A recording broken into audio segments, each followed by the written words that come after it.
आगे बढ़ेंगे। आगे बढ़ते हुए बड़ी खबर आप जानिए। सुप्रीम कोर्ट से सदगुरु को मिली है बड़ी राहत। सुप्रीम कोर्ट ने सदगुरु के खिलाफ केस बंद कर दिया है।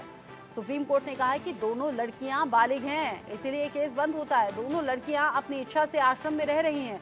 दरअसल पिछले ही दिनों सदगुरु पर कई तरह के आरोप लगे थे। दरअसल एक परिवार था, उसमें जो पिता थे उन्होंने कहा कि मेरी बेटी को ब्रेन वॉश करके आश्रम में रख लिया गया है।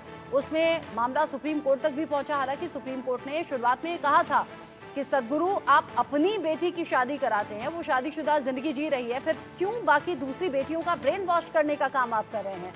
तो ऐसे में अब बड़ा अपडेट सुप्रीम कोर्ट से ये सामने आया है। सुप्रीम कोर्ट ने अपनी टिप्पणी में कहा है कि जो दोनों लड़कियां आश्रम में रह रही हैं, जिस पर पिता ने ये आरोप लगाया था कि ब्रेन वॉश करके सदगुरु के आश्रम में उनकी बेटियों को रखा जा रहा है और उन्हें शक है कि कहीं कुछ गलत वहां ना हो रहा हो। ऐसे में सुप्रीम कोर्ट ने कहा है कि जो दोनों लड़कियां हैं वो बालिग हैं, अपनी इच्छा से वो आश्रम में रह रही हैं, इसीलिए सुप्रीम कोर्ट इस मामले में बड़ी राहत सदगुरु को दे चुका है। सदगुरु पिछले कुछ दिन में विवादों का सामना इस पूरे केस को लेकर कर चुके हैं। साथ ही साथ जो परिवार है पीड़ित, उसने ये भी कहा था कि अकेले उनकी बेटियां नहीं बल्कि और कई लड़कियां ऐसी हैं जिनका ब्रेन वॉश किया जाता है, जिन्हें गलत तरीके से जिंदगी के बारे में बताया जाता है और आश्रम में जबरन रख लिया जाता है।